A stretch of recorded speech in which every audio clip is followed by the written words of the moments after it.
My name is Emily Adams. I'm the service manager here at the Tucson Competency Center, responsible for all of our field service operations in Arizona, New Mexico.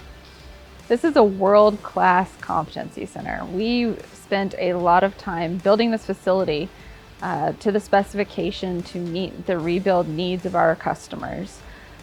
You walk around and everything has been thought through. Everything is in a place that it needs to be. Everything has been done with a thought and the purpose of doing these machine rebuilds at a high quality level. I'm Mike Meisner. I'm the service manager for the Tucson rebuild facility. I look forward to when they start back up. So we've got them stripped all the way down and we've gone back together with it. In that moment of truth when we've got to turn that key on and fire it up. We sandblast, paint, and refit with all new components, as well as upgrading that equipment to meet the latest and greatest of Epiroc. My name is Joseph Nidka, Competency Center Manager in Tucson, Arizona. So right now the team in Tucson is pushing really hard through our customers to better forecast.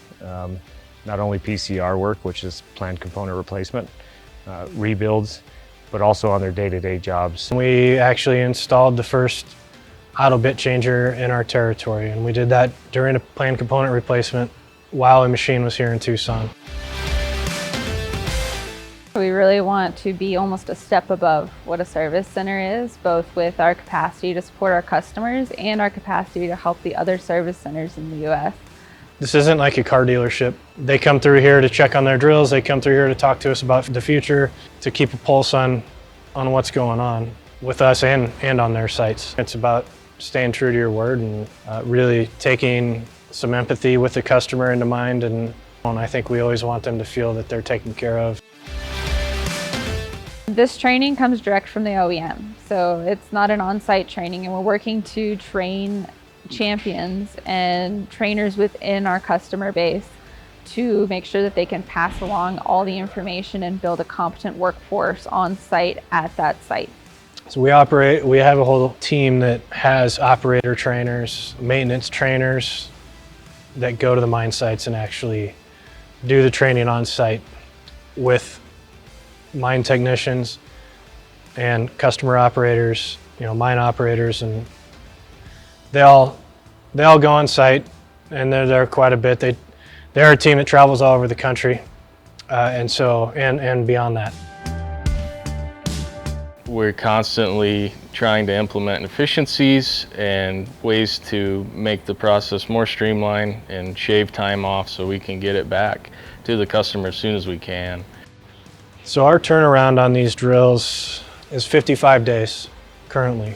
One of our goals is to shave time off of that, right? We've gathered a lot of information on how do we save that time, because we're not cutting down the amount of work it takes to rebuild a drill. We're just looking at different ways to do it so that we can streamline the process.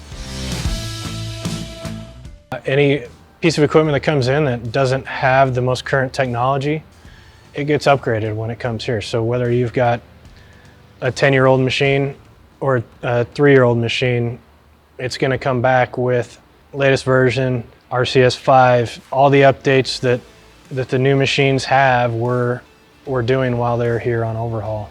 I think our customer demand for technology has increased significantly over the past couple years. The customer base has a desire for sustainability goals and live work elimination that we are dedicated to here in the Tucson Competency Center.